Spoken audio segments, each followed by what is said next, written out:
प्रकार के स्टूडेंट भाग लेंगे इसमें। वो स्टूडेंट जो पहली बार आए हैं, स्वागत नहीं करोगे हमारा, वो है कौन से, जिन्होंने अभी अभी बीएड की है या अभी सेकेंड ईयर फाइनल के अंदर है, वो इसके अंदर एंट्री लेंगे।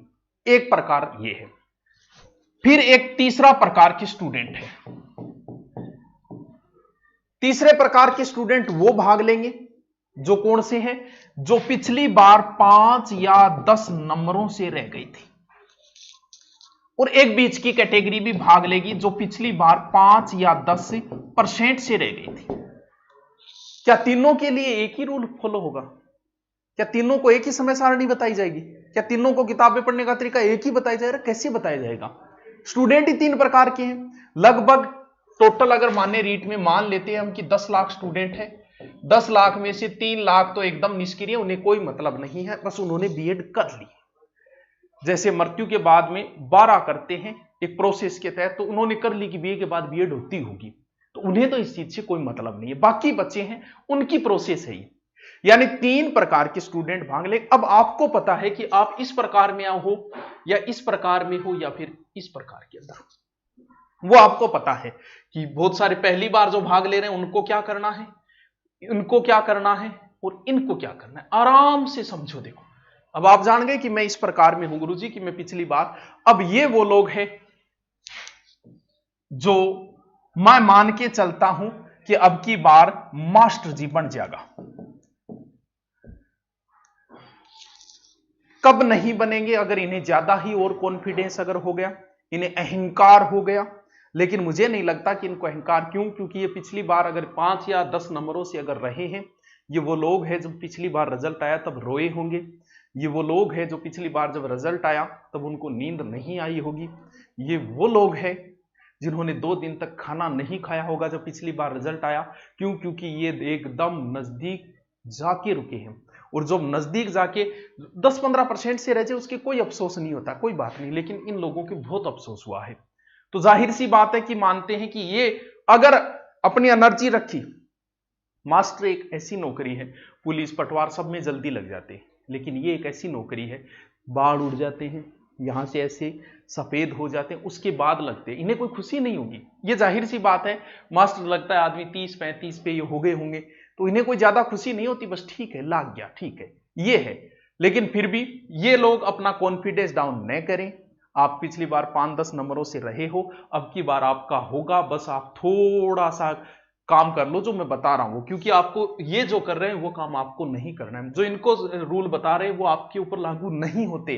भैया आप एकदम 10 कबड्डी मोए करें, थोड़ा सा ही बचेड़ा होते, और अब की बार आपका सिलेक्शन भी कंफर्म है। अगर थोड़ा सा कॉन्फिडेंस अपना अच्छा रखो, लेकिन अहंकार न रखो कि मुझे सब कुछ आता है। क्यों?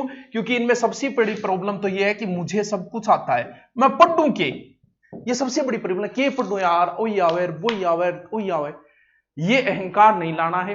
वापस पढ़ना तो आपको है, निराश नहीं होना है। आपका आपकी बार सिलेक्शन कंफर्म है, मिठाई लेके आप आ सकते हो। अगर आप थोड़ा सा 4 महीने जो है, अगर 4 महीने तुम तीनों को ही योगी बनना होगा, तीनों प्रकार के लोगों को बनना तो योगी ही पड़ेगा। योगी का अर्थ होता है कि वो सारी दुनियादारी से दूर हो जाता है। योगी का मतलब ये होता है कि वो खाना पीना भी एक सीमित लिमिट में करेगा। योगी बनने का मतलब भी यही है कि वो कम सोएगा, यानी 6 या 7 घंटे जो पर्याप्त होता है। हे पारत, योगी बनो योगी। तो इन 4 महीने में जो योगी जीवन जिएगा वो तो ता उम्र खुश रहेगा। और इन 4 महीने में जो खुशी से जीवन जिएगा, जैसे पहले की पीछे की लाइफ है वैसी की वैसी रखी, तो उन्हें कोई बात नहीं, रीट आगे भी आएगी, चिंता करने की जरूरत नहीं, आगे भी रीट आती रहेगी, भर्तियां आगे भी आती रहेगी। कुछ लोग कहते हैं ना तारीख तो पीछे भी आई थी, तो बेटा रीट भी पीछे हुई थी, अगर पता हो तो 2-3 बार हो भी चुकी है। आरटेट मान लो चाहे रीट मान लो, हो चुकी है। तो इनको करना क्या है, इनको सब कुछ आता है, ये कन्फर्म है। क्यों? क्योंकि ये रहे कितने हैं, 5 नंबर 10 नंबर, तो मैं तो मानता हूं कि इनको आता तो सब कुछ है। कई बार क्या होता है, हम पुरानी किताबें बहुत बार पढ़ चुके होते हैं, तो कई बार नई गाइड लाए तो उसमें थोड़ी रुचि हो जाती है। तो आप कर सकते हो कि आपके पास पुरानी किताबें सब रट ली, तो कोई नई अगर लाके रहो, रुचि पैदा हो, तो आप ऐसा भी कर सकते हो। कौन से? ये तीसरी कैटेगरी वाले जो 5 या 10 नंबरों से चूक गए थे। आपको जरूरत है तो सिर्फ और सिर्फ एक्सरसाइज की, किसी चीज की जरूरत नहीं। मैं आपको क्या ज्ञान दूं यार, तुम लोग सिलेक्शन के नजदीक पहुंचे, आपको क्या ज्ञान दूं मैं? आपको ज्ञान कोई नहीं दे सकता। क्योंकि आप मास्टर हो। किस्मतों की बात होती है कि आप एकदम नजदीक जाके रुके हो। आपको जरूरत है सिर्फ और सिर्फ एक्सपीरियंस की, एक्सरसाइज की। ज्यादा से ज्यादा एक्सरसाइज करो। यानी हम तुम्हारे अंदर इतने छेद करेंगे कि समझ में नहीं आएगा कि खाएं कहां से। तो एक्सरसाइज का मतलब तुम इतने मॉडल पेपर निकालो कि बाजार में एक भी मॉडल पेपर ना बचे रीट के नाम का। जो भी आए वो निकालो। सबसे ज्यादा आप एक्सरसाइज करो, जितना हो सकते हैं उतना एक्सरसाइज करो। आपके जो नोट्स है वो नोट्स आराम से पढ़ते रहो। बस एक्सरसाइज, सबसे ज्यादा अगर एक्सरसाइज करनी है तो वो आपको करनी है किसकी? ऑब्जेक्टिव क्वेश्चनों की एक्सरसाइज। बुक की बात है, आपके पास जो भी बुक है, लेकिन फिर भी आप किस चीज पे ज्यादा फोकस करोगे? क्योंकि मैं ये भी नहीं कह सकता कि आपका ये पार्ट कमजोर है, क्योंकि आप तो नजदीक जाके रहे हो ही नहीं सकता कि आपका कोई पार्ट कमजोर हो। लेकिन फिर भी अगर आपने पिछली बार तैयारी की है तो बहुत सी चीजें हम भूल जाते हैं। कौन कौन सी? जैसे सबसे ज्यादा अगर आपको पढ़नी है तो शिक्षण विधियां पढ़नी है और साइको, क्योंकि ये एक ऐसी चीजें हैं जिसमें कभी सीधे क्वेश्चन नहीं आएंगे। रीट वालों को सबसे ज्यादा परेशान करती है तो साइको और शिक्षण विधि। साइको के ऐसे 4-4 लाइन के क्वेश्चन आते हैं। सेकंड ग्रेड की साइको इजी आती है, फर्स्ट ग्रेड की इजी आती है, लेकिन रीट की नहीं आती। ऐसे आती हैं कि पहली लाइन पढ़ने के बाद दूसरी लाइन में जाए तो ये समझ में नहीं आता कि पहली लाइन में पूछा क्या है। वो रीट की साइकोलॉजी, क्योंकि सीधे कोई नहीं पूछता, मनोविश्लेषणात्मक सिद्धांत किसने दिया? तथ्यात्मक कॉन्सेप्ट। इसलिए आपका जरूरी है कि आप रीट और शिक्षण विधियों का थोड़ा अच्छा अभ्यास करें, और अभ्यास भी कौन सा? ज्यादा से ज्यादा ऑब्जेक्टिव निकालें। बाकी आपको कोई बताने की जरूरत नहीं है, आप ये करो, ये पढ़ो, वो पढ़ो। आप चूक गए हो, बाकी आप अच्छे खिलाड़ी हो तो आपको तो बाहर ही कर देते हैं। क्योंकि आप में से लगभग बच्चों का होना ही है सिलेक्शन। अब क्या करें? कैटेगरी 2 और बच गई। ये पढ़े भी हैं, अच्छा अध्ययन किया इन लोगों ने, लेकिन थोड़ा सा ज्यादा दूर रह गई। इनको क्या करना पड़ेगा? पहली बात, इन्होंने भी कोचिंग कर ली है, इन्होंने भी कोचिंग कर ली है, इन्हें भी आता है सब कुछ, इन्हें भी सब कुछ आता है, लेकिन इनका कोई ना कोई पार्ट कमजोर जरूर है, तभी तो ये इतना पीछे रह गई। आपका काम ये है, आप आराम से जिस हिसाब से पिछले बार पढ़े थे पढ़ते रहो। आपका पार्ट जो कमजोर है उस पार्ट को सबसे ज्यादा ध्यान देना है। एक्सरसाइज आपको भी करनी है, आपको भी करनी है, अभी से लग जाना चाहिए। कौन सी? ऑब्जेक्टिव की, मॉडल पेपरों की एक्सरसाइज आप दोनों को ही करनी है। ऑनलाइन की बजाय ऑफलाइन मॉडल पेपर लाके अभ्यास ज्यादा करें। हाँ, ऑनलाइन हम देते हैं, लेकिन वो मैं ये कह रहा हूं कि ऑफलाइन करके थोड़ा सा ज्यादा करें, क्योंकि आप समझदार हो, हर चीज को समझते हो। तो सबसे इसको क्या करना है? जो पार्ट कमजोर है उस पर आपको अच्छा ध्यान देना है। मुझे लग रहा है आपका पार्ट जैसे कमजोर होगा, सिलेबस बताऊंगा उसके बाद बता दूंगा आपका। मुझे पता है साइको हर किसी की कमजोरी होती है, रीट की। सेकंड ग्रेड फर्स्ट ग्रेड की इजी सबको आता है, लेकिन रीट की होती है। साइको अच्छा पढ़ना है, शिक्षण विधियां भी आपको अच्छी पढ़नी है, और आपका जो भी है, लेकिन आप अभ्यास अच्छा करो। अपना सब्जेक्ट जो कमजोर है उस सब्जेक्ट पे थोड़ा ध्यान देना है, क्योंकि आप ज्यादा दूरी पर नहीं रहे हो। ठीक है, इतनी बात। स्मार्ट स्टडी क्या होती है वो थोड़ी सी देर में मैं बताता हूं। तो इन दोनों को तो लगभग बराबर की टक्कर है। हम अभी अभी आए हैं, ताजा ही आए हैं, एकदम फ्रेश है। ये वो लोग हैं जिनमें से 10% तो रोल नंबर ही गलत भर के आएंगे। क्यों? क्योंकि ये पहली बार ही आए हैं बेचारा, पहली बार ही आए। ज्यादा नॉलेज को ना ओई कौन पतो कि सिलेबस में के है, किया पढ़ांगा, के करांगा। क्यों? क्योंकि इन्होंने कोई कोचिंग भी नहीं ली अभी तक, और अब कोचिंग ये लेने का मुझे नहीं लगता कि सरकार मौका देगी। अप्रैल तक हुई तो इनके तो बड़ी समस्या आ रही है। अब देखते हैं कि इनकी समस्या का क्या समाधान होगा। देखिए, अब मैं एक बार आपको रीट का सिलेबस बताता हूं, नॉर्मल बता रहा हूं, ऊपरी ऊपरी। देखिए, 2 भाषाएं आएगी। मैं मान लेता हूं कि एक हिंदी है और एक संस्कृत ले लेता हूं, क्योंकि लगभग बच्चे संस्कृत लेते हैं। ठीक है, कितने? 30 क्वेश्चन, 30 क्वेश्चन। फिर आपकी बाल मनोविज्ञान जो भी साइको लिख देता हूं। ठीक है, कितने क्वेश्चन है? 30। और फिर जैसे मान लो कोई एसएस का है या फिर साइंस का है, जिसका भी है उसके कितने हैं? 60। टोटल कितने क्वेश्चन हो गए? 150। पहला काम क्या करना है? ये काम तीनों को ही करना है।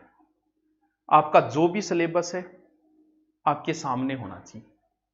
नंबर 1 बात बताने की जरूरत नहीं है, फिर भी बता रहा हूं। आप हमेशा कुर्सी पे बैठ के, आपके सामने मेज और कुर्सी हो तो उससे अच्छी पढ़ाई कोई नहीं है। लेट के कभी सो के पढ़ा नहीं जाता है, सो के सोया ही जाता है। ऊंट की तरह सोएगा और सो के पढ़ा होना कद्दी याद करी, क्योंकि रीट का सिलेबस ही ऐसा है कि आप सो के पढ़े। हिंदी में अभ्यास चाहिए, संस्कृत में अभ्यास चाहिए, अगर आप साइंस के हो तो मैथ में अभ्यास चाहिए, तो आप सो के पढ़ कैसे रहे? मेरे तो ये समझ में नहीं आया। सो के क्या होता है, अगर थकावट आ गई, थोड़ा सा 1 घंटा पढ़ रहे हो, फिर थकावट आ गई तो उसको रिवीजन करते समय थे बेड के ऊपर पढ़ सको, टांगड़ा ऊंचा नीचा कर सको। लेकिन इस सो के आप यानी आपके सामने सिलेबस टंगा होना चाहिए चारों। आपको लग रहा है कि इससे क्या होगा, इसका आपको फायदा जब मिलेगा तब होगा।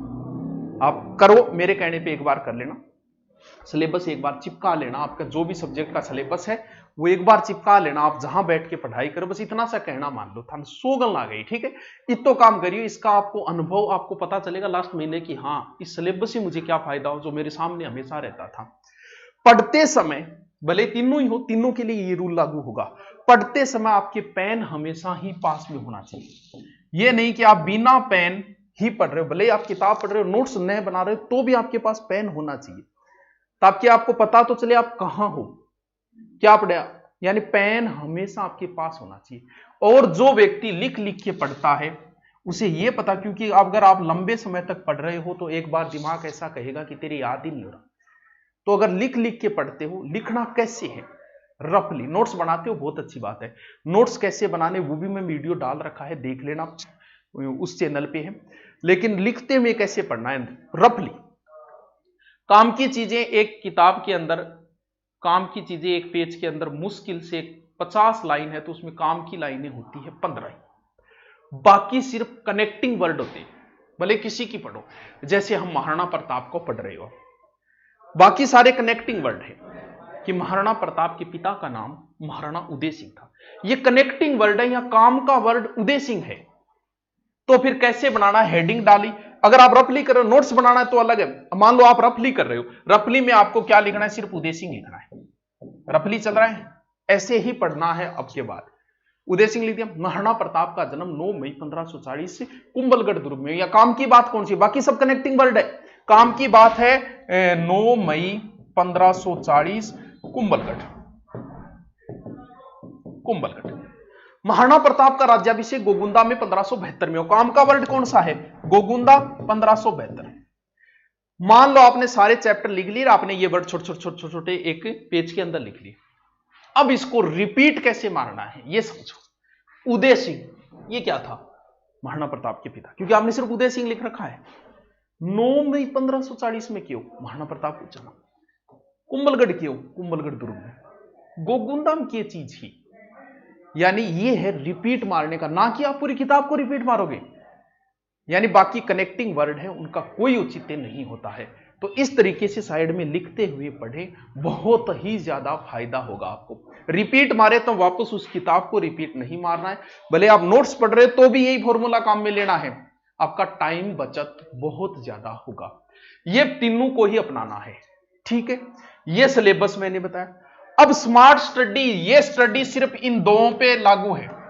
अगर कोई ये चाहता है, ये तीसरा, कि मैं भी अच्छा स्कोर कर लूं, कौन सी, जो पहली बार शामिल हुए कि गुरुजी मैं ही थोड़ा अच्छा स्कोर करना चाहूं, तो मैं क्या पढ़ूं कि मेरे 4 महीना में बहुत अच्छा स्कोर कवर हो जाए।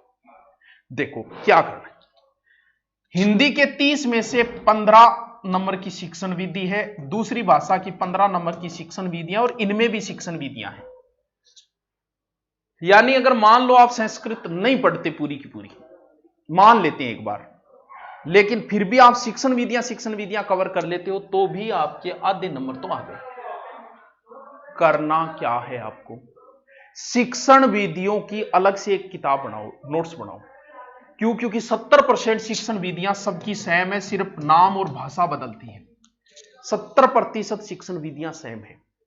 शिक्षण विधियों पे अगर आप कवर करते हो अच्छी तरीके से, तो भी आप पास मार्किंग कर सकते हो अच्छी तरीके से। क्यों, क्योंकि बाकी कुछ तो मैटर आता होगा। ये इन दोनों को तो अच्छी तरीके से, और ये पहली बार में बहुत कुछ करना चाहते हैं, तो उनके लिए है कि शिक्षण विधियों को अच्छी तरीके से एक नोट से एक किताब में बनाओ, क्योंकि 70% शिक्षण विधियां सेम है, जिनका अभ्यास पे डिपेंड है। हिंदी मुझे पता है ग्रामर लगभग कर दोगे, 15 नंबर की ग्रामर में 10 नंबर आप करके आ जाओगे, लेकिन शिक्षण विधि में 15 में से नहीं कर पाओगे अगर आपने अच्छा अध्ययन नहीं किया। क्यों, क्योंकि ये भी आपके लिए बहुत अहम रोल है।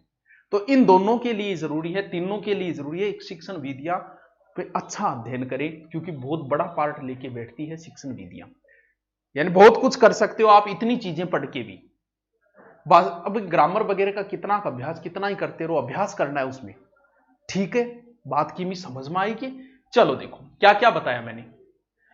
इनको अभ्यास की जरूरत है, एक सब्जेक्ट कमजोर है उसको मजबूत करने की जरूरत है, या दो सब्जेक्ट, इनको अभ्यास की ही जरूरत है। सब्जेक्ट इनके सारे मजबूत है, सिर्फ उनको रिपीट मारना है।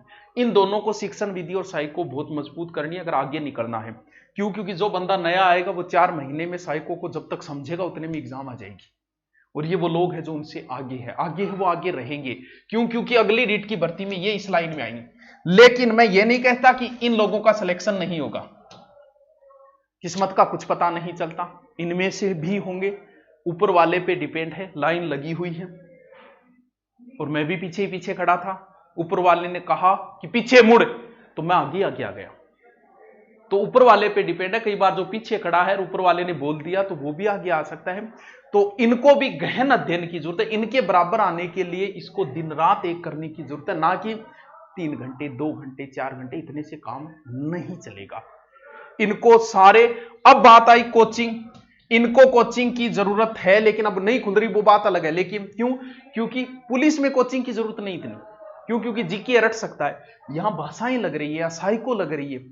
कोचिंग नहीं है तो कहीं ना कहीं ऑनलाइन जो भी आपने ले रखा है, किसी यूट्यूब से ले रखा है, यूट्यूब से अध्ययन करते हो तो भी अच्छी बात है, आप कहीं से भी कर रहे हो। लेकिन गुरु की आवश्यकता जरूर है इन लोगों को। इनको किसी गुरुजी की आवश्यकता नहीं है, इनको भी किसी गुरुजी की आवश्यकता नहीं है। ना इन्हें यूट्यूब पे टाइम खराब करने की जरूरत है, ना किसी ऑनलाइन ऐप में खराब करने की जरूरत है। हाँ, कोई पार्ट कमजोर है उसके लिए आपने ले सकते हो कि हाँ गुरुजी थोड़ा पार्ट कमजोर है, खातर साइको खातर लियो, हिंदी खातर लियो, शिक्षण विधि, वो एक अलग बात है।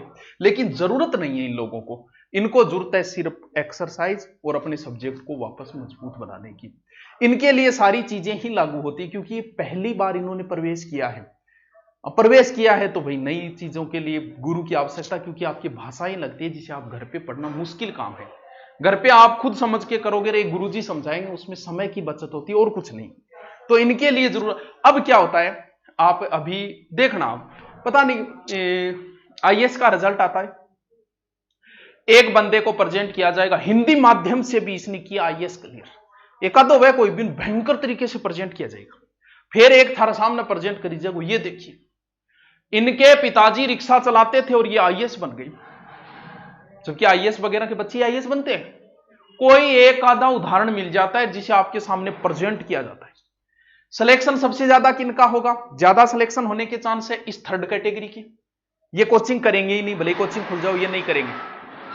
अब सिलेक्शन सबसे ज्यादा इनका होगा तो इनकी पोस्टें देखोगे, देखिए बिना कोचिंग की इन्होंने पार। ये भूल जाते हैं कि इन्होंने भी कभी कोचिंग तो की थी, कभी ना कभी गुरु का। लेकिन आदमी एहसान फरामोश होता है हमेशा, श्रेय अपने आप ही लेता है, किसी को देता नहीं है। तो ये सिलेक्शन इनका ज्यादा, बोल देखिए बिना किसी कोचिंग, आपको पोस्टें मिलेगी फेसबुक पर वगैरह ऐसी। लेकिन वो लोग जो होते हैं ना, वो कभी ना कहीं कोचिंग में भटके खाए हुए होते हैं। मैं कोचिंग का पक्ष नहीं ले रहा, अब ये मत समझना कोचिंग तो खुली हुई नहीं है, ऑनलाइन ऑफलाइन में किसी की पक्ष नहीं ले रहा। लेकिन रीट एक ऐसा है जिसमें आपको थोड़ी सी गुरु की आवश्यकता है।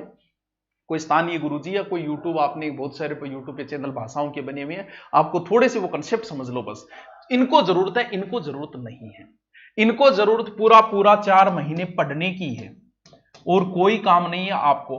आपको मॉडल पेपर कब निकालने, आपको बस शेड्यूल बनाओ, मार्च तक का आपका सिलेबस पूरा कंप्लीट हो जाए। साथ साथ कैसे निकालना है, जैसे ही कोई टॉपिक पढ़ा उस टॉपिक के आज तक के आए हुए क्वेश्चनों की एक बुक रखो, बहुत सारी बुकें आती है, उससे करो कि कैसे आ रहे हैं, किस प्रकार की क्वेश्चन आ रहे हैं। अब बुक बताए, और इनको तो बता दिया कि इनको तो अभ्यास की जरूरत ज्यादा है, और आपकी पुरानी जो भी आपके पास गाइड नोट्स वगैरह वो पढ़ते रहो बस। इनके लिए अप्रैल पूरा का पूरा आपको मॉडल पेपरों को देना है या फिर ऑब्जेक्टिव क्वेश्चनों को। अब आप सिर्फ अपना सिलेबस कंप्लीट करो एक बार बढ़िया तरीके से, और टाइम मिले तो ऑब्जेक्टिव भी साथ में निकालते रहो। अब बात आती है बुक्स कौन सी लाएं। अब मैं आपको एक सीधी सीधी बात बताऊं, आप कितने भी यूट्यूब चैनल देख लेना, रीट के लिए बेहतरीन बुकें। अब टीचर पे डिपेंड करता है, एक तो तटस्थ नीति से काम करने वाला टीचर सीधी कहेगा एनसीईआरटी के लिए आओ, आरबीएससी के लिए आओ, कोई आपके पास एक गाइड है वो लियो बस। और आप जितने भी है सब टीचर लगभग तटस्थ नीति से काम करते हैं, वो इतना ही बोलेंगे। अब कुछ थोड़ा बहुत अपनी कोई किताब वगैरह या कोई मित्र की किताब वो बता देते हैं, बाकी सीधी सी बात यह है ठीक है, एनसीईआरटी लियो, आरबीएसई, एक गाइड लियो, कोई एक गाइड लियो, गाइड जरूरी होती है किसी भी एग्जाम के लिए, एक गाइड लियो, क्योंकि हर टॉपिक एनसीईआरटी आरबीएसई में नहीं है, कुछ टॉपिक आपको गाइड से, एक गाइड लियो, एनसीईआरटी आरबीएसई पढ़ सकते हो तो वो भी ले आओ, आरबीएसई बहुत अच्छी, क्योंकि राजस्थान रीट की आप तैयारी कर रहे हो, ठीक है। बाकी थोड़ी सी स्पेशल पढ़ना कोशिश करना, साइको की बुक स्पेशल लेके आना, हिंदी की स्पेशल लेके आना, संस्कृत की स्पेशल लेके आना, स्पेशल, गाइड से मत पढ़ना, गलतियां ज्यादा होती है कई बार गाइडों के अंदर। अगर आप स्पेशल पढ़ोगे ना कि रीट की स्पेशल मन संस्कृत की दे, रीट के लिए स्पेशल साइको की दे, थोड़ा सा स्पेशल कोशिश करना कि स्पेशल पढ़ो आप, ना कि गाइड, गाइड ले जरूर आना लेकिन पढ़ना की कोशिश करना कि स्पेशल बुक हो जिसे आप कवर कर सको, पतली सी है पढ़ लो, शिक्षण विधियों की अच्छी स्पेशल बुक लेके आना, बहुत सारे राइटरों की आती, कोई ले आओ, कोई फर्क नहीं, किसी में एक लाइन ज्यादा, किसी में एक लाइन। भाई आपको शेड्यूल कैसा पसंद आया कि नहीं आया, हो सकता है कोई नाराज मत होना, मैंने कहे कई बार हो जाता है गुरुजी मारो को नहीं होगे, थारो भी वेगो, ये भी तो बेचारे कभी कभी ये भी तो यहां थे और इनका भी होगा, वो डिपेंड करता है कि आप 4 महीने समय कैसे देते हो इस आधार पे। बाकी नाराज मत होना, सभी मास्टर लोगों को मेरी अग्रिम शुभकामनाएं, तैयारी के लग जाओ। Okay, thank you.